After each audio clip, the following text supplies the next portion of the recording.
Yo, what's up, everybody? A friend of mine was asking me, why do guys who box at a certain weight walk around a lot heavier than the weight class they're gonna fight at?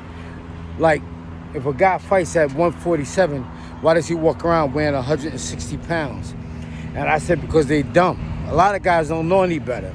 You know, they learned a lot of them bad habits from when they was fighting in the amateurs. Because in the amateurs, you only fight in 3 rounds. So you can make weight at the last minute. But in the pros, you fighting, you fight 4 rounds, 6 rounds, 8 rounds, 10 rounds. And then you fight for a title fight at 12 rounds. Back in the days when Muhammad Ali was fighting, they used to fight 15 rounds. But, you learn a lot of them bad habits in the amateurs, because in the amateurs, you can get away with it. Like I said, you only fight in 3 rounds. I know me, I was always in good shape in the amateurs. I never had to fight the scale. I used to fight at 147. But I walked in the gym weighing 188 pounds. When I first walked into the gym, I weighed 188 pounds. So when I got down to 147, I thought that was good. You know, people thought I was smoking crack and shit. I lost a lot of weight. I used to weigh the highest ever was 188 pounds. But like I said, when I started boxing, I got down to 147. And, I had amateur trainers and they ain't know any better. So when I turned pro, they told me I should weigh 140. Don was like, you should fight 140. I'm 5'8". The average person that weighs 147, a good 147 is usually like 5'10", 5'11". Trinidad, I think, was like 5'11". De La Hoya was like 5'11".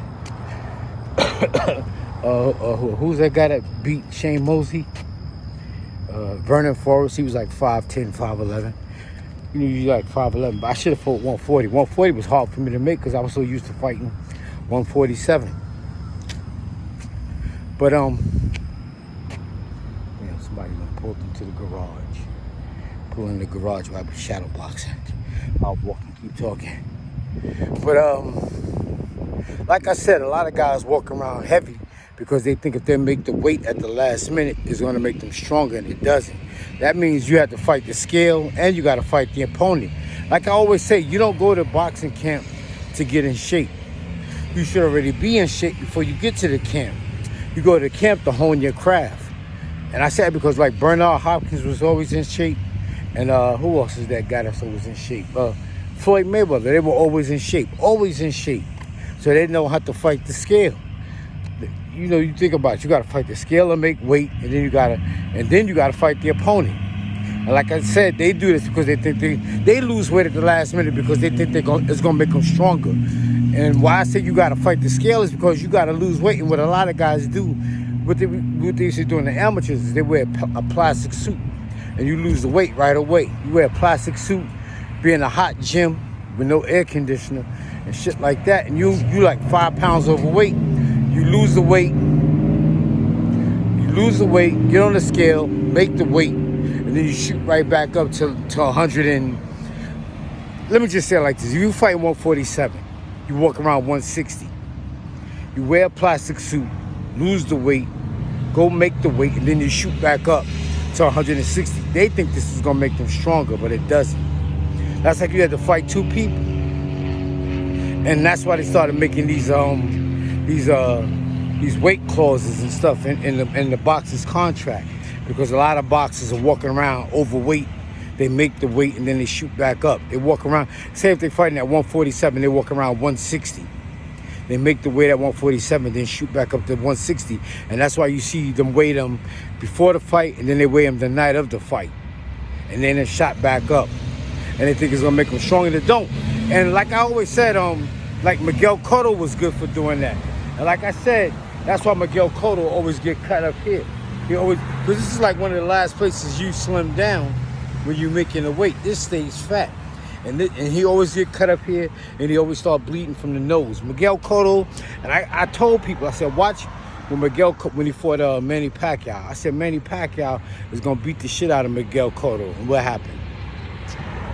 Pacquiao beat the shit out of Miguel Cotto because they make the weight at the last minute. They think that's going to make them stronger, and it don't. He got beat up. So that's why a lot of guys do that. They walk around out of shape, they make the weight, and then they shoot back up, and they think it's gonna make them stronger, and it doesn't. That messes your digestive system up. It messes up your stamina.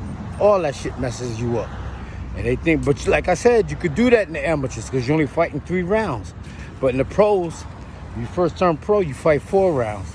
Then you fight 6 rounds. Then you fight 8 rounds. And then most of your fights from the rest of your career is like 10-round fights. And them guys learn them bad habits. And that's why they be fucked up later on.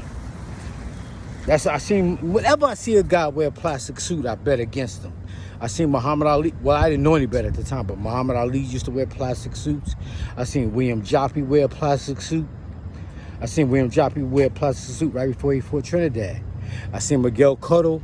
He always used to wear a plastic suit. You go on YouTube right now, you see Miguel Cotto in a plastic suit working out. They think that's going to get them in shape fast, and it don't. It makes them make the weight fast, but they're not necessarily in shape.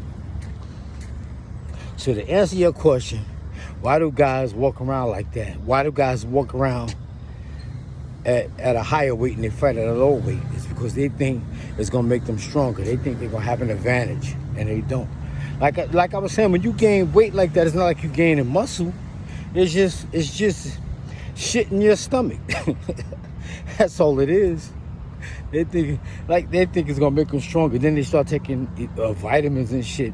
But like I always say, when you take vitamins, your body takes what it needs, and the rest comes out in your shit. It's not like it's gonna store it in your body for a later date. It's not like you got a reserve tank or some shit like that. Your body takes what it needs, and the rest comes out in your shit and in your piss. So it's not like it's gonna store it somewhere. That's why it's a waste. All you gotta do is eat right. All right, y'all, take it easy. Somebody's in my little boxing ring. I can't box today. Let me see. I'm gonna go ready to stretch. All right, take it easy. What's up, everybody? Like always, pushing my book. Corner stores in the middle of the block. Don't beat your children or they'll turn out like me. And Agitation Gets the Dirt Out. That's 3 books of poetry, and my hook book is called Pretty Ugly, a Harlem Situation. You can use Cash App to get a copy. $1 #1 Brad Bathgate. Inbox me if you want to know more about him.